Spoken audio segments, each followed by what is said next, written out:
ከሞተበት ከመቃብሩ እናወጣዋለን ስላየሁት ከዛን ጊዜ ጀምሮ አይሄዳም። እነ አንዳርጋቸው እንግዲህ ሰሞኑን አይታችኋል ሱዳን ላይ የተደረገው ጽምዶ የሚባል እነ አንዳርጋቸው ጽጌን እንኳን አይተናቸዋል። ኪኔ ኢማጂን yes it's shocking right very very shocking እነ አንዳርጋቸው ጽጌ ምን አይነት ሞራል ነው ያላቸው ምን አይነት ህሊና ነው ያላቸው። አንዳርጋቸው የተዋረደ ነው የሚመስለን right yes ለህሊናችን ይከብደናል አይምሯችን ይከብደናል ዋይ ትናንትና ሌላ ነገር ሲናገር ስላየ ነው እኔ በጣም ያስፈራራኝ ሰውዬ ነው ሰውዬው አንዳርጋቸው የሚባለው የፈራሁት መቼ ነው አንዳርጋቸው የሚባለው ይሄ አንዳርጋቸው የሚባል ሰውዬ ምን ሲላየው የሆነ ጊዜ ላይ መለስን ከሞተበት ከመቃብሩ እናወጣዋለን ሲላየሁት ከዛን ጊዜ ጀምሮ አይሄዳም። ሰው እንዴት አይነት ይኖራል ነው ከመቃብር ሰው እንዴት ሰው ከሞት ያለቀ ነገር አለ ሞትን መቃብር አወጣለሁ የሚል ብዬ በዛ አይ ታብኖ በቃ እንደ ሰው ማለት ነው ሰውዬው እንግዲህ ሰሞኑን አይታችኋል ሱዳን ላይ የተደረገው። እኔ በግሌ እንኳን ሀገሬን እንኳን የሰጣችሁኝን ኃላፊነት በብቃት ልወጣ ይቅርና ራሴንና ቤተሰቤን መከላከል የማልችልበት ፖዚሽን ላይ ነበር። ለምሳሌ እናንተ ጠቅላይ ሚኒስትር ሆነ በህገ መንግስቱ መሰረት ሀገር አገልግል ብላችሁ የሾማችሁኝ ቀን የደህንነት ሹሙ ከኔ ጋር የነበሩ 3 ግለሰቦች በጥበቃ ስራ ላይ የነበሩ 3 ግለሰቦች ይዘህ ቤተ መንግስት መግባት አትችልም ተባልኩ። እኔ የግል ጥበቃዎች ላይ ማዘዝ የማልችል ሰውዬ ነው እናንተ ለምን ሀገር አትጠብቅም እያላችሁ ጥያቄ የምታቀርቡት? አትችልም እኛ የሰጠንን ጠባቂ ብቻ የሚጠብቅህ ተብሎ ጠባቂዎቼ እንዳይገቡ ተከለከሉ። ይሄ ጠቅላይ ሚኒስትር የሆንኩበት ቀን ነው። ቢሮ የምሰራበት ቢሮ ቁልፍ ያለው በእነዚህ የደህንነት ጠባቂዎች ነው። ከፍተው የሚያስገቡኝ አስወጥተው የሚቆልፉብኝ እነሱ ናቸው። ቢሮ ውስጥ ካሜራ ቢኖር መቅረጫ ቢኖር ማንኛውም ጉዳይ ቢኖር በሌሎች ሀገራት እንደተለመደው ቢሮዬን ካውንተር ሰርቪላንስ አሰርቼ አጸድቼ ስራ ልሰራ አልችልም። ምክንያቱም ጠዋት ጠዋት ሳልገባ ገብተው የፈለጉትን አስተካክለው በፈለጉ ሰዓት መጥተው ነው ግባ የሚሉኝ። ለዚህ በስልክም ልናገር አልችልም። አቶ ደመቀን ጠርቼም ልወያይ አልችልም። ቢሮዬ ከኔ ቁጥጥር ውጭ ነው ማለት ነው። የምጠበቀው ብቻ ሳይሆን ቢሮዬም በሰዎች እጅ ነው። ከቢሮ በተጨማሪ የቤቴ ዋናው ቁልፍ በእነዚህ ኃይሎች ነው። አስገብተው የሚቆልፉብኝ እነሱ ናቸው። ጠዋት ቁልፍ ከፍተው የሚያስወጡኝ እነሱ ናቸው። እዚህ ውስጥ ነው እናንተ ሀገር እርምጃ አልወሰደም አልተከላከለም የሚል ጥያቄ የምትጀምሩት ማለት ነው። የእናንተን ደህንነት ሳይሆን የራሴና የልጆቼን ደህንነት ማረጋገጥ የሚችልበት ፖዚሽን ላይ አልነበርኩም። በዚህ ግን አያበቃም። ወታደር ስለነበርኩኝ እስቲ አንድ ስቴፕ ሮጬ ለማምለጥ እንኳን የሚችልበት መንገድ ካለ ግቢውን ለማየት ፈልጌ በአካባቢ ያሉ ሰዎች ቢሮዬና ቤቴ በእጄ አለመሆኑን አውቄያለሁ። ግቢን ለማወቅ ግቢ እንመልከት ስላቸው ይሄ እኮ አልተለመደም አሉ። ጠቅላይ ሚኒስትር ግቢ ማየት ማለትማ አልተለመደም፣ ከቢሮ ቤት ብቻ ነው። አርብ ካስገባን ሰኞ መተን እስከምንወስድ ቤት መቀመጥ። ቤት ማለት ቤት ነው እንጂ በረንዳም አይቻልም። አይ እኔ እንደዛ አይነት ጠቅላይ ሚኒስትር አይደለሁም፣ አካባቢዬን በደንብ ካላየው ቸገራለሁ ብዬ በግድ ግቢ ወጣ። ማለት ከቤቴ ውጭ ያለውን ግቢ ለማየት። ይሄ ግቢ የታወቀ ክፍለ ከተማ የለውም፣ የታወቀ ቀበሌ የለውም፣ ግን ደንበኛ መንደር አለው። በየአጥሩ ስር ላስቲክ አለ፣ ደሳሳ ጎጆ አለ፣ የጭቃ ቤት አለ፣ ትልልቅ ሰዎች አሉ፣ ህፃናት አሉ፣ ሴቶች አሉ።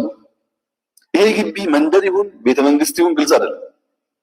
ዙሪያውን ስትዞሩ አጥሩ በሙሉ ሰው ነው። እነዚህ ሰዎች የሥራ ድርሻቸው ምንድነው? ምን ያደርጋሉ የሚለው ጉዳይ ግልጽ አይደለም። በየቦታው ሽንት ቤት አለ፣ በየቦታው ጎጆ ቤት አለ፣ ላስቲክ ቤት አለ። ልክ የጎዳና የሚመስል አጥር ተንተርሶ የተሰሩ የላስቲክ ደሳሳ ቤቶች አሉ፣ ሰው ያለባቸው።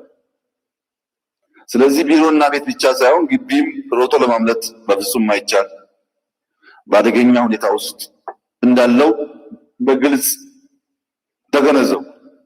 አንድ ስቴፕ ከግቢ ውጭ ልመልከት ብዬ ሳይ በዚህ በኩል ጥይት ቤት የሚባል በመቶዎች የሚቆጠሩ ሰዎች ያሉበት፣ በዚህ በኩል ፓርላማ ጥበቃ ተብለው የተቀመጡ ሰዎች ያሉበት፣ በዚህ በኩል ገራጅ የቤተ መንግስት ገራጅ ተብሎ በጣም በርካታ ሰዎች ያሉበት፣ ዝቅ ስትሉ የብሔራዊ ደህንነት ከህግ ውጪ ከአዋጅ ውጪ ስፔሻል ወታደሮች አሉት። ስፔሻል ትጥቅ ያላቸው ወታደሮች አሉት። ስለዚህ ከቢሮና ከቤት ቢመለጥ ከግቢ አይቻልም። ከግቢ ቢመለጥ ዙሪያው እንዳልኳችሁ ነው። ባጭሩ ዘመናዊ እስር ቤት ውስጥ ያለ ጠቅላይ ሚኒስትር መሆኑን ያወቁት። ሰላም ጤና ይስጥልኝ የተከበራችሁ የጉባለች ኢትዮጵያ ቤተሰቦች፣ የቄሳርን ለቄሳር ነው የተጀመረው። ትንሽ አመም ቢያደርገንም ሳንገባ ከምንቀር የተወሰነ ነገር ተናግረን ለመውጣት ፈልገንም እንደ ጉንፋን ምናምን አይነት ነገር እንትን ብሎ ነው። ጀስት ግን ዘመናዊው እስረኛው ጠቅላይ ሚኒስትር ከዛ ነገር ሁሉ ወጥቶ እዚህ ደርሶ ዛሬም የሚፈራና የሚያስፈራራ መኖሩ የቄሳርን ለቄሳር ነው። የሚገባውን ለሚገባው ሰጠን በሚበጀው መር ላይ ትኩረት እናድርግ። የተሻገርነውን ነገር መልሶ እንዳልተሻገሩ እየቆጠሩ ድልን ማባከን በጣም ተገቢ አይደለም። እንግዲህ ጆሮዬን ነው በጣም የሳበ እንደ ጉንፋን አይነት ነገር ነውና ሌላ ኑሮ አብዶ ቲክቶክ ላይም ያላችሁት ወንድሞች ሁላችሁም አብራችሁ ስላላችሁ እጅግ አድርጌ አመሰግናለሁ። ኢትዮጵያ ድል ይቀጥላል፣ እውነት ያሸንፋል። በአንዳነት ጽንፈኝነትና ዘረኝነት ይጠፋል። የሚጠቅመውን በባለቤትነት ለማስኬድ ጥረት እናድርግ። የፋኖ የሸኔና የሻቢያ ወር ሌሎችም የጥፋት ኃይሎች ሁሉ ቢጣመሩ ምን ቢሉ ራሳቸውን ነፃ ማድረግ ችለው እስካልቆሙ ድረስ ከመጥፋትና ከማጥፋት ስለማይላቀቁ ጀስት ያንን ሁሉ ግን እየአራገፍን ራሳቸው በራሳቸው ሲዘሩት በኖረው መለያየት መካከል የራሳቸውም ስራ ራሳቸውን እየበታተናቸው ስለሆነ ያንኑ መቀስቀስና ማያዝ በቂ ነው። መጨረሻቸውን ለማፋጠን የሚል ነገር ነው። ሁሉም የመከፋፈል አባዜ በሁሉም ሰፊው የኢትዮጵያ ሕዝብ ሆይ ታፍራና ተከብራ የኖረችው ኢትዮጵያ ተደፍራለች። እኔ ለሀገሬ ሞታለሁ ዛሬ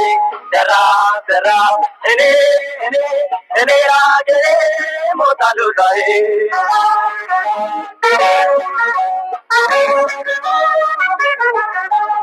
ጭቁን ገበሬዎች የአዳራት 1969 ዓመተ ምህረት የተደረገውን የእናት ሀገር ጥሪን በመቀበል ከየብሔረሰቡ በገበሬ ማህበር አማካኝነት ተመርጠን በግንባር ቀደምትነት ለተደረገው ጥሪ እንድንዘም ተነሳስተን የመጣ ሲሆን እርሶም በዛሬ ቀን ሊቀበሉ ከመካከላችን መገኘቶ በጣም አስደስቶናል።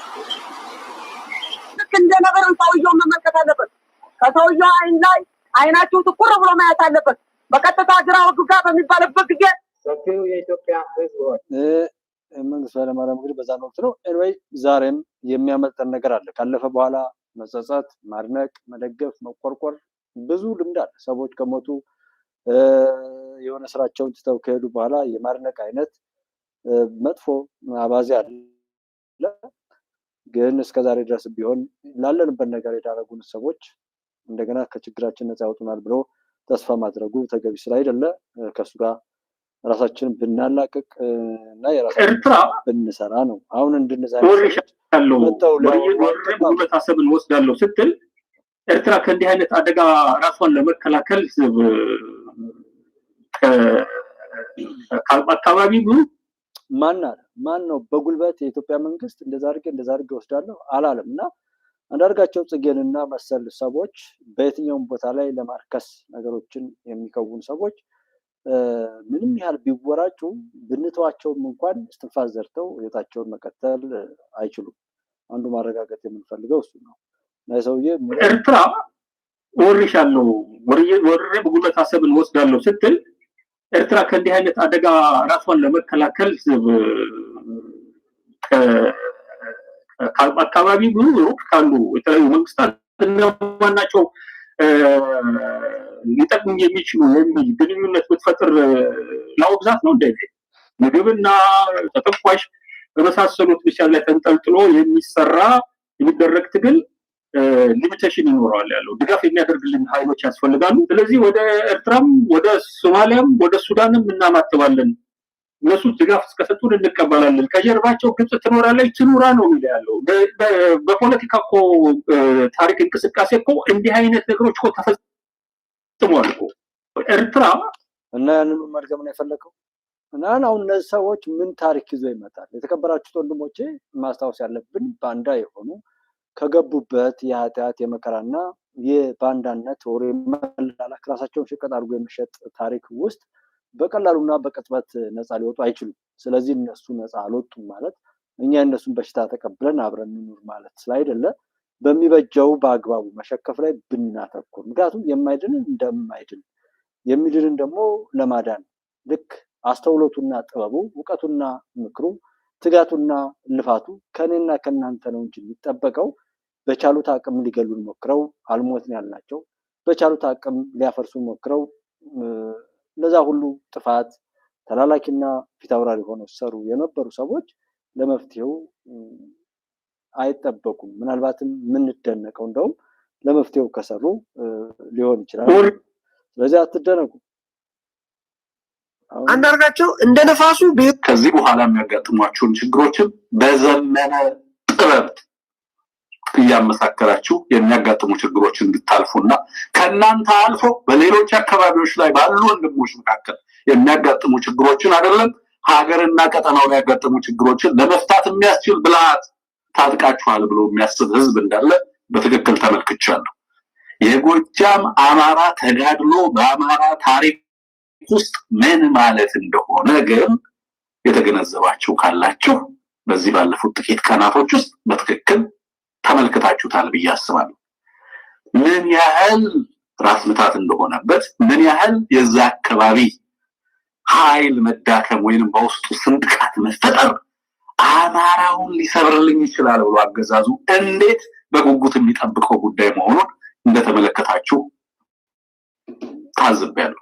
ምን ያህል የአማራ ህዝብ በዚህ ዜና አብሮ ከዚህ በኋላ የሚያጋጥሟቸውን ችግሮችን በጥበብ በምን የሚሉት እንግዲህ እንዳለመታደል ሆኖ ያስተማርነው ያመንነው የወከልነው የወደድነው አደራ የሰጠነው ሁሉ የቁራ መልእክተኛ ሆኖ በኖህ ዘመን እንደተሰራው አይነት ስህተት በየመንገዱ ቀርቷል። ይሄ ትንግርቱ የሚባለው ሰውዬ በህዋት ወረራ ጊዜ ምን ይናገር እንደነበር ከዛ በኋላ ተገልጦ ምን እንደሚናገር ያንን መርህ የምናስይዘው እኛ ህዝቦች ነን።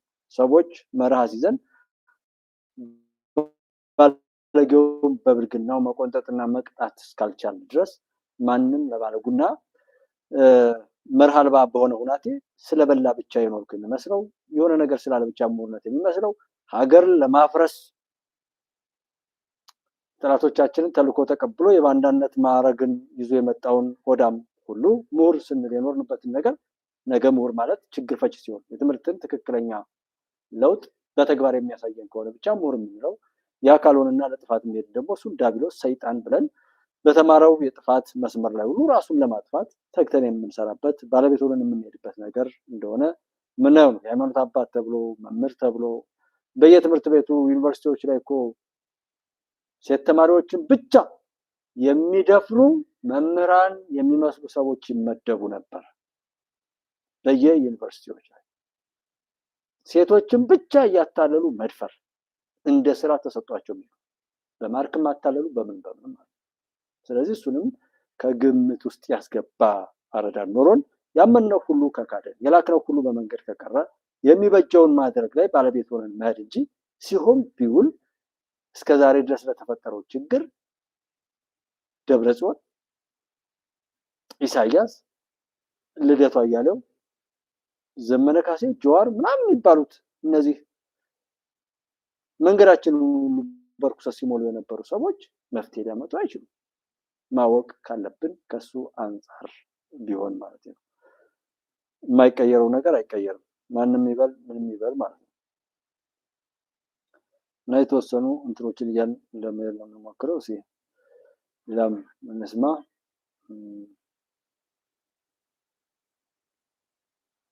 አሁን ስልጣን ላይ ነን ብለው ራሳቸውን የሰየሙት ደግሞ ሰውት የለውም። ይሄ ነው የሚባል አስተሳሰብ ፍልስፍና ወይም ፍኖተ ካርታ የሚባል ነገር የሌለው የወሮ በሎች ስብስብ ነው። አሁን ስልጣን ላይ ነን ብለው ራሳቸውን የሰየሙት ደግሞ ሰውት የለውም። የመጨረሻው ዲፕሎማሲ በሚመለከት የተነሳው ጥያቄ ውሃ ያስጠጣል። እሱ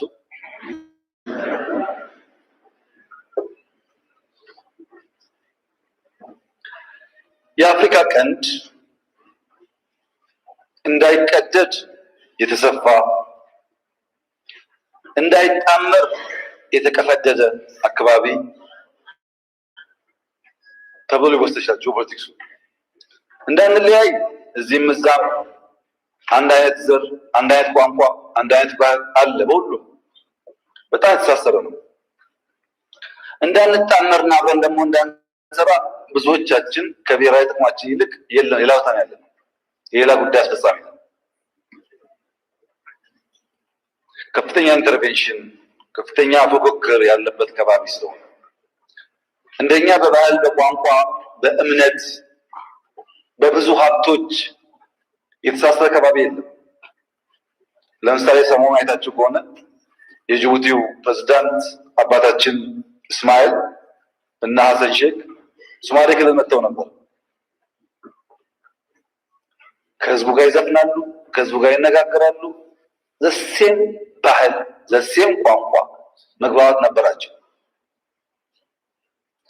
ወደ ትግራይም ቢኬድ፣ ወደ ሱዳንም ቢኬድ፣ ደቡብ ሱዳንም ቢኬድ፣ ኬንያም ቢኬድ ይሄ ነገር አለ።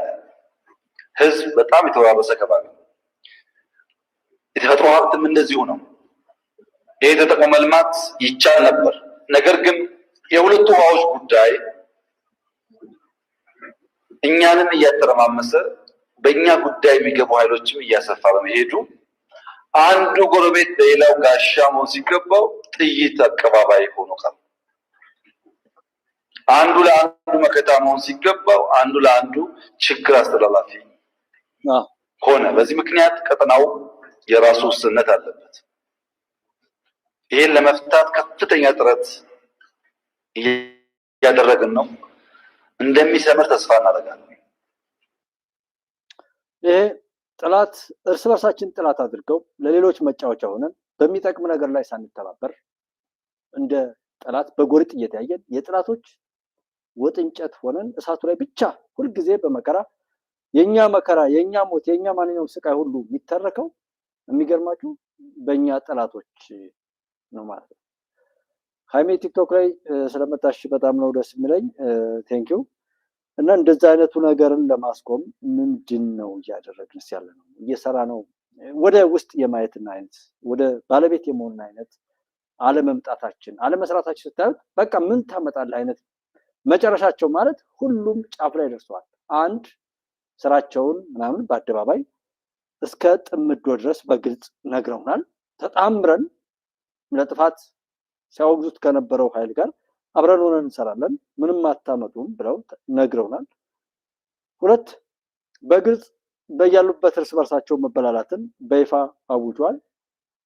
ስለዚህ ባጭሩ በቅርቡ የኢትዮጵያ ጠላቶችን ሁሉ ወደ መሬት ቀብረን ኢትዮጵያን ማሻገራችንን የምናደርግበት ነገር ሩቅ አለመሆኑን ነው እዚህ በተደጋጋሚ እያየን እየሰማንም ያለ ነው። ስለዚህ በዛ መልኩ አስተዋዮች እንሁን እንጂ እስከዛሬ ድረስ በቻሉት አቅም ሊያጠፉን ሰርተው በቻሉት ልክ ሞክረው አልሳካላቸው ያሉ ጠላቶቻችን ለኛ የሆነ የሚያሰጉን የስጋት ምንጮች አይደሉም። ሻዕቢያ፣ ፋኖ፣ ሸኔ ምንም በርዘሴም የአንድ የጥፋት ኃይል ብዙ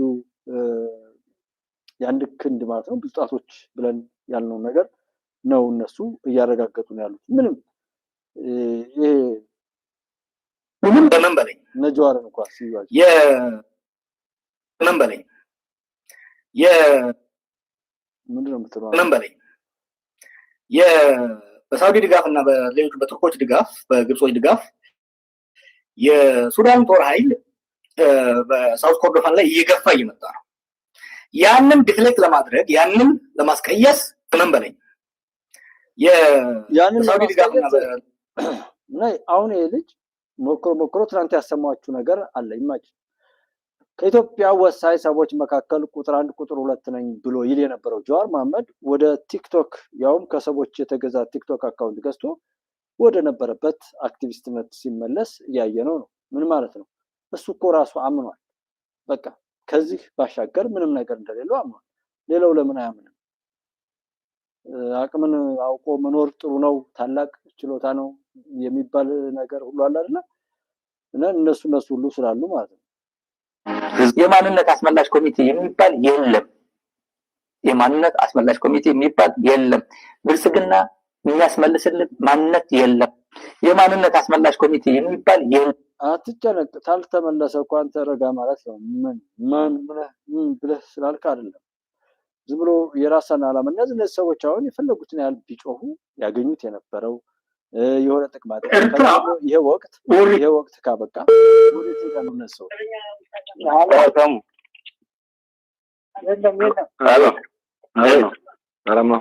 አማን ነው ወይ? አንድ አቤት ብርጌድ የተፈጠረውን ሰምተሃል? ምን ተፈጠረ? ያ ገንዘቡን የወሰዱትና ያው ከመሮጭ ሆናል ያሉትን ተክሌን አስረነው ነበር። አሁን እኛን ከበው ተኩስ ላይ ነው ያለው። ብርጌዷን የከበበችው እኛን ከባ ማለት ነው። ረባክ ማረም እንዴት 6 ላይ ነው መገናኛ። በቃ ተክሌንም ገብተው በጉልበት ወሰዱት። አይተነው ማናውቀው ጦር መጣ። አሁንም ከበውናል። ተንከሳክሳችሁ ድረሱልን። የማን ኃይል ነው የመጣ? ስቴዲየም ያዘው አንድ አቤት ብርጌድ ነው።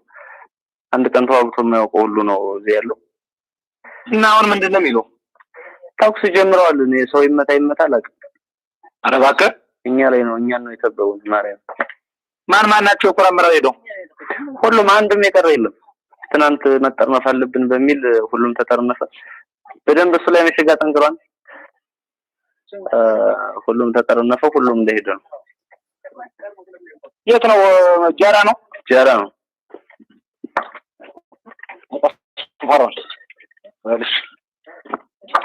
አይ ዞሮ ስልክ የሚደወልበት ሁኔታም ካለ እሱ ማን ነው እንደዚህ ያደረገ ያለው? ተው ነሎንግ ናቸው። ተው ያን አስተምበር ወጣ እና ክፍለ ጦሩ አለ የለም? ክፍለ ጦሩ አለ የለም?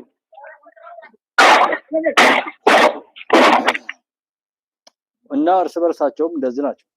እንደዚህ ብለን ጎሳ ደረጃ የመጣ አማራ የሚባል ጎሳ የለም ነው። A few moments later ድርጅት ወክለን አይደለም የተጋበዝነው። ፕሮፌሰር መሐመድ ሀሰን እንደ ኢትዮጵያዊ ሶማሌ ነው የቀረበው። በኢትዮጵያዊነቴ በአማራነቴ የተናገርኩበት ሁኔታ ነው ያለው። በጎሳ ደረጃ የመጣ አማራ የሚባል ጎሳ የለም። A few moments later ድርጅት ወክለን አይደለም የተጋበዝነው። ፕሮፌሰር መሐመድ ሀሰን እንደ ኢትዮጵያዊ ሶማሌ ነው የቀረበው። በኢትዮጵያዊነቴ በአማራነቴ የተናገርኩበት ሁኔታ ነው ያለው። በጎሳ ደረጃ የመጣ አማራ የሚባል ጎሳ የለም። A few moments ጋንዲ የሚባል የህንድ የሚባል ሀገር የተቀመጠ ምን ይላል መሰላችሁ? በሀሳብ መለያየት ማለት ጥላቻ ቢሆን ኑሮ ከሚስቴ በላይ ጠላት ባልኖረኝ ነበር ይላል። አስረስና እኔ ተዋውቀን በዚህ ትግል ውስጥ ስንት ዓመት ሆኖናል።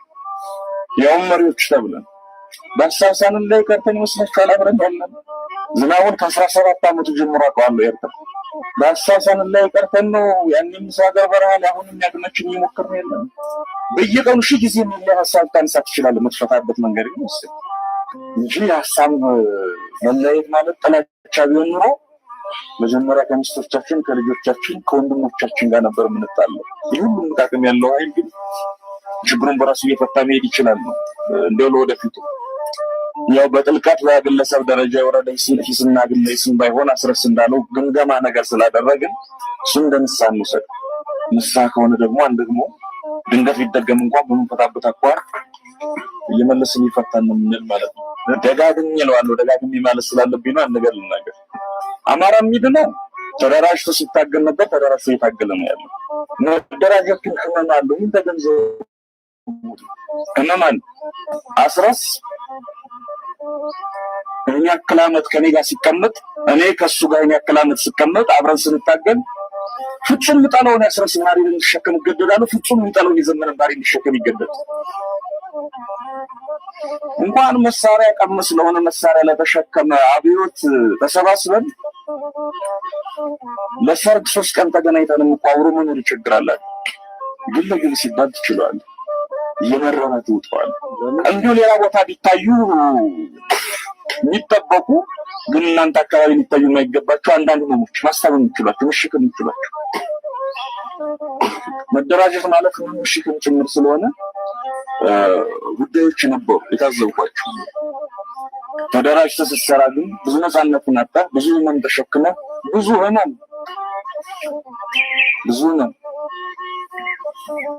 ጠላት ጋር መተኮስን እናቅበታለን። ጠላት ለመተኮስን፣ ጠላት መማረኩን፣ ጠላት መግደል እናውቀዋለን ሁላችን እና